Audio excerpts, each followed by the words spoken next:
Welcome back to MMA Al Dente.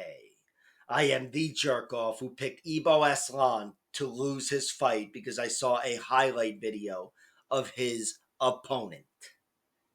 And I'm here to recap UFC 308, which broke my fucking heart, as well as my bank account.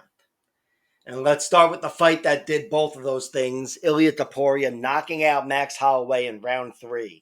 This was an incredible victory.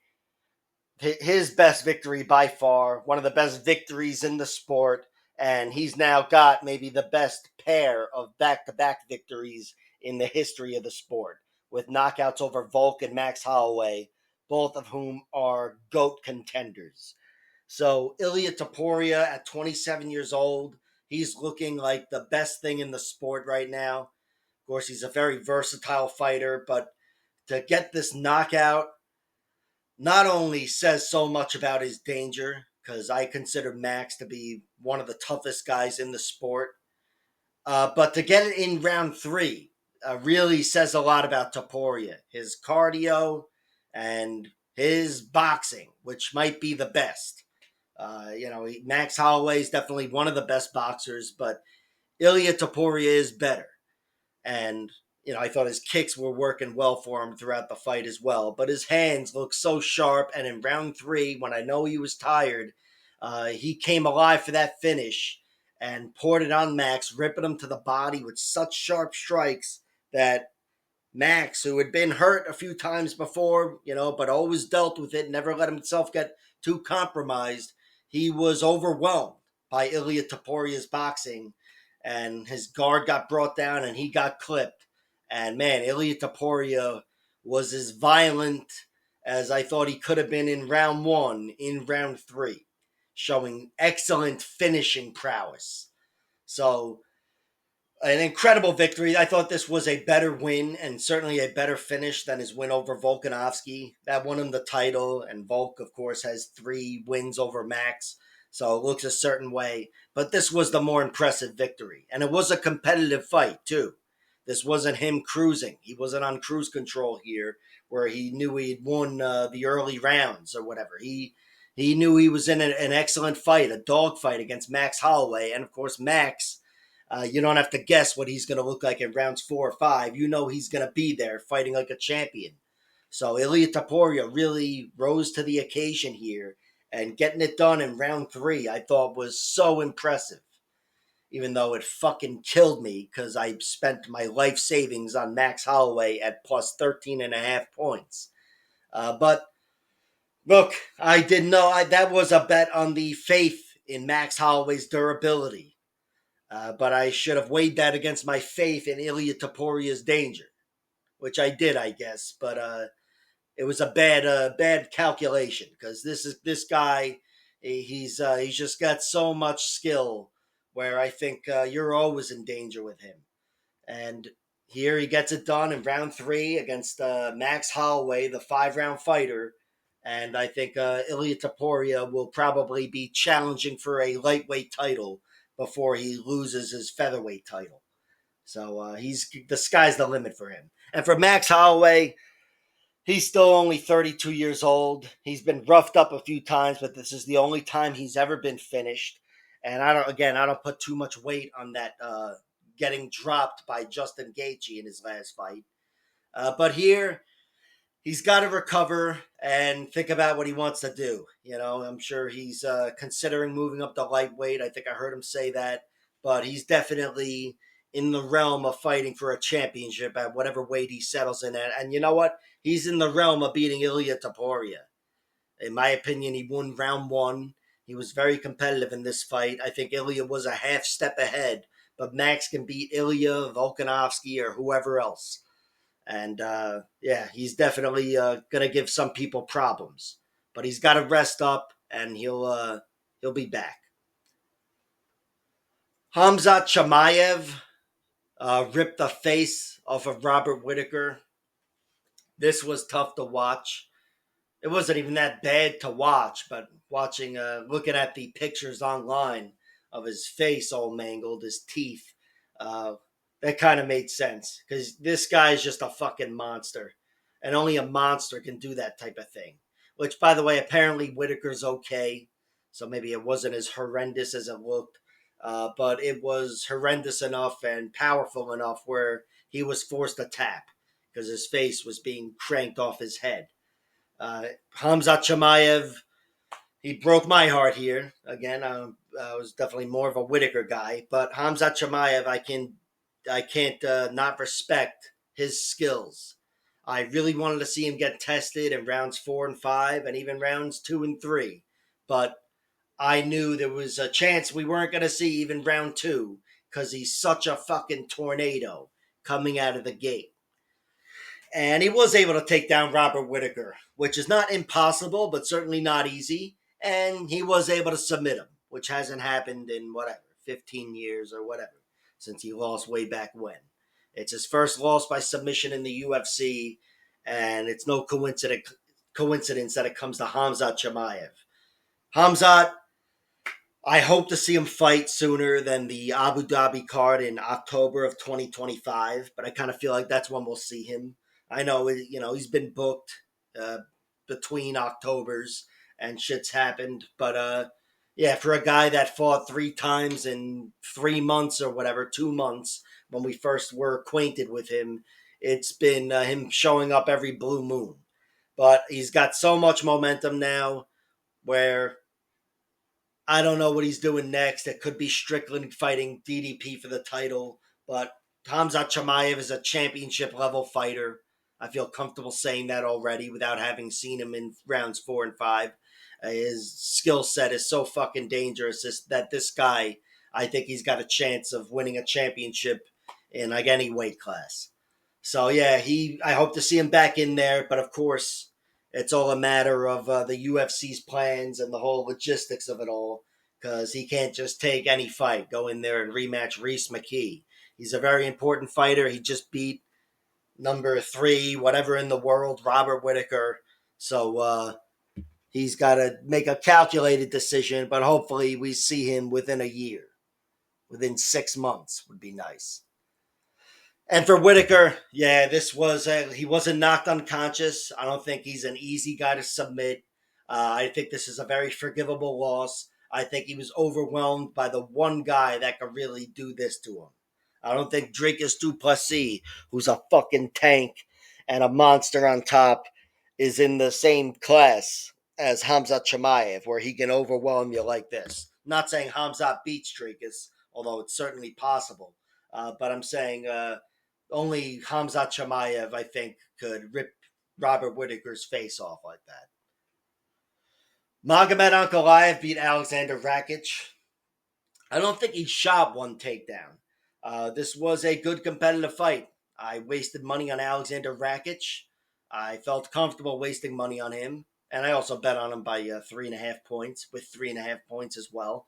But I thought Rakic was in the realm of winning a decision, especially because I thought Ankalaev might be trying to give Dana a stand-up fight here. But Ankalaev, he's not just a problem on the ground, of course. He's probably, at this point, more of a striker. And I think that could give him problems if he's trying to knock out Alex Pereira like he says he will. But he's never been beaten aside from that one triangle choke in round 3, a Hail Mary from Paul Craig. And here he was able to outpoint Alexander Rakic. This win may not have been so impressive to a lot of casual fans or whatever, or even more hardcore fans. But I think Alexander Rakic was a potentially difficult matchup for him and a big problem for him in the division there. And also a step down as well. So it was a risky, dangerous fight. Not a lot of upside, and he wasn't able to produce a finish. But he gave us a good fight, and I thought he turned things around and really took over after a closer round 1. So great win for Ankalaev. Dana said it earned him a title shot. And now, hopefully, for his sake, he starts sharpening his wrestling. Because Alex Pereira is always in danger of knocking you out. Lerone Murphy beat Dan Ige by decision. I thought Lerone Murphy won this fight, but I thought he won it in like the final seconds. It was a really close fight.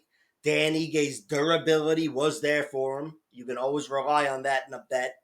And Dan Igue's offense was there for him as well. If you happen to bet on him plus points, I thought he came out of the gate really hot, and he didn't completely fade. I was really impressed with Lerone Murphy after a tough first round being grounded. Lerone kept working, and when the tables turned in the very end of the fight, or near the very end of the fight, I thought Dan Ige was going to take over, and Lerone battled back and hit some good strikes on Dan Ige in the end, and I thought forced a decision his way. So it was a good, scrappy, fun fight, and Lerone Murphy wins by a hair.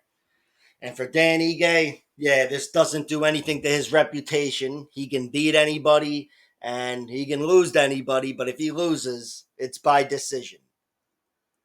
Shara Bullet knocked out Armin Petrosian. I thought this was an excellent win for Shara. He was being pressured, and Armin was giving him, I can't say giving him fits, but giving him a little bit of trouble with his hands. And it was a close battle.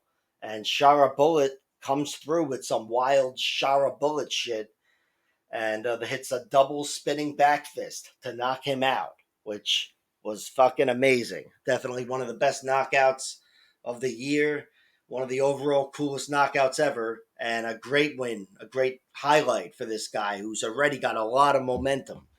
And doesn't hurt that this was another late finish, in the 10th minute of the fight, just seconds left in round two.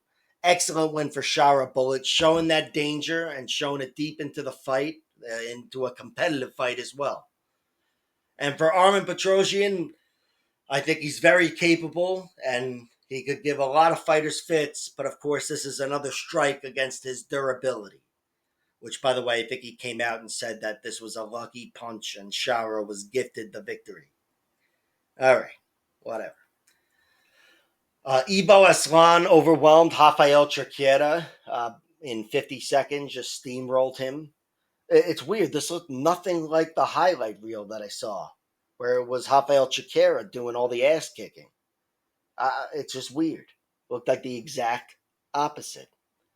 Again, I'm a jerk off. But yeah, this was awesome for Ibo Aslan. I did have a feeling this was going to be just a knockout for either guy. One guy's going to overwhelm the other guy and beat him up, and it wouldn't look that different from whoever the victor is beating me up. It would just be him steamrolling a guy. And here, he steamrolled another specimen, so there's that. But yeah, this was a 1 minute destruction. Can't say I've learned more about Ibo Aslan, although I have learned more about Rafael Chiquera. But yeah, I definitely respect the danger of Ibo Aslan as much as I did beforehand. This guy's a fucking force, and he's a physical force in the first place. So, really great win for him. And for Rafael Chiquera, yeah, this was a big step up for him. He'd never had that decisive victory, that signature win.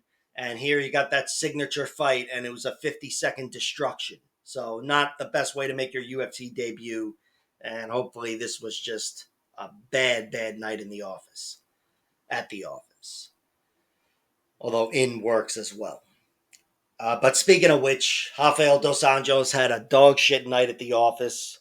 He got a knee injury in round one, 90 seconds into the fight. I want to say they never really got going because it was 90 seconds, but they did get going and he was dropped and I think taken down as well. Jeff Neal definitely looked good, but yeah, they never really got going too much, and 90 seconds, and Rafael Dos Anjos injures his knee. I hope it's not too bad. He's obviously no spring chicken, and for a guy that's taken on everybody in like every weight class, he doesn't deserve this. So yeah, that really sucked. And sucked for Jeff Neal too. My prediction was Neal was able to get a knockout victory, and that technically counts. It hit. But I did think he was denied a chance at looking really good against an established fighter and former champion. So not the way he wants to win either. But yeah, that's the way I want to win my $7. And I'm happy I did. Mateusz Rebecki beat Miktabek Orobai by split decision in a fucking war. This was just an amazing fight. And I'm a Carlos Diego Ferreira fan, so I love seeing Rebecki look this good. But yeah, this was an awesome fight. Each guy got the shit kicked out of him, especially Orobai, of course. But round three, when they were both exhausted and they probably both just wanted to go home, they both killed each other instead. And it was amazing. Just near death experiences, very back and forth, fun fight. And my estimation of both guys has gone up. I mean, Orobai, with the way he looked before he but when he got hurt in round three, the way he looked in that moment, he looked like fucking Darren Elkins, just a zombie. And he got back to his feet and took the fight to Rambeshki. That was amazing. But I did think Rambeshki won, of course, definitely landed the better strikes. And it was great to see him get a victory after that collapse against Diego Fajeda. So, yeah, my estimation of both guys goes up. But, yeah, you'll hear me talk about fragility and durability and whatever the next time I talk about either guy because they were both hurt here. Not that they're fragile, but some cracks were shown for sure. And I'm sure this took fucking 10 years off each guy's life. So there's that. Abu Sufyan Magomedov beat Bruno Fajeda by arm triangle choke in round three. I thought this was an excellent performance from him. Not perfect by any means. That's why it was excellent. Because I thought the fight was getting away from him. Thought his takedowns were falling apart and Bruno was stuffing them and taking over. And then he was able to force the fight onto the ground and get him out of there deep. When again, I thought things were trending the other way. So this was a great battle between two guys. I think Bruno Fajeda has never been. I don't think he's ever been past round two or a few minutes into round two, whatever, ever.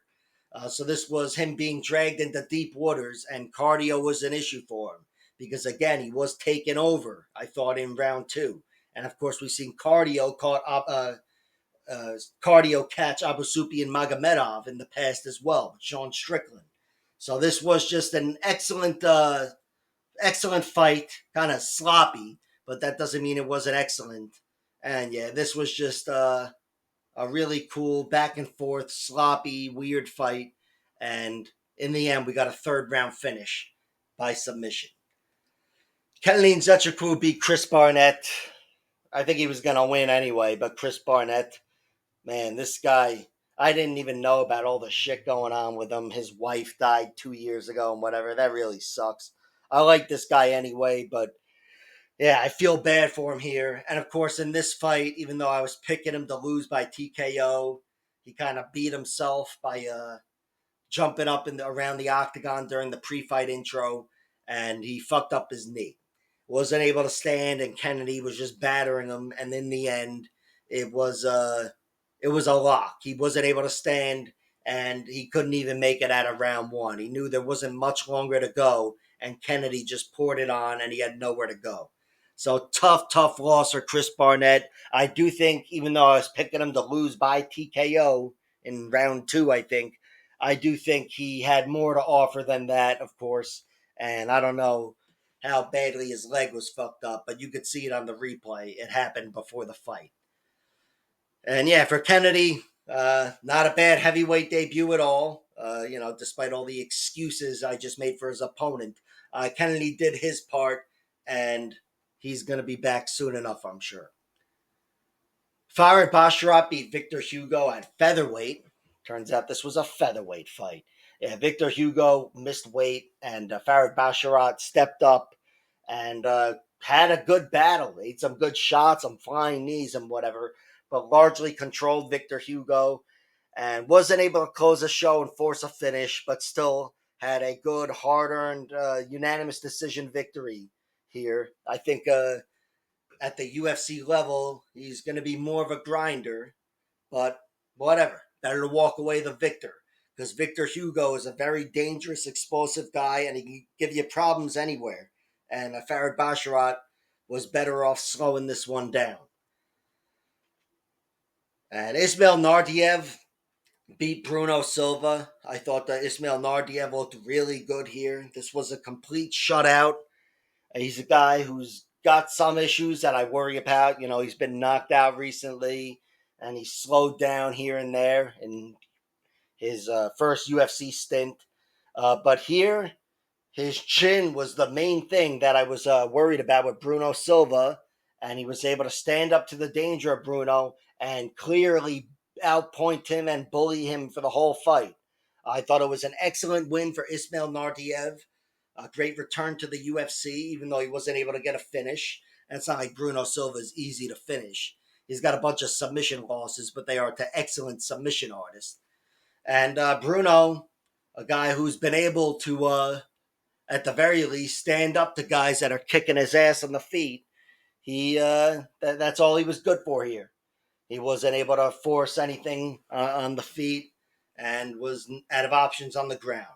So this was a pivotal loss for him. Not a great look. I don't think he's going to be able to call out Chris Weidman for the rematch like I know he was planning to. And yeah, he's got no momentum here. Rina Fakhretdinov beat Carlos Leal Miranda by unanimous decision. Unanimous.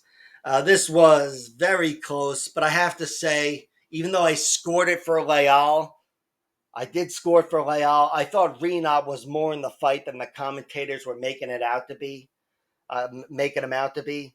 He got chopped down early on. I thought he looked very sloppy, reaching for a lot of strikes, but he kind of just settled into his own groove.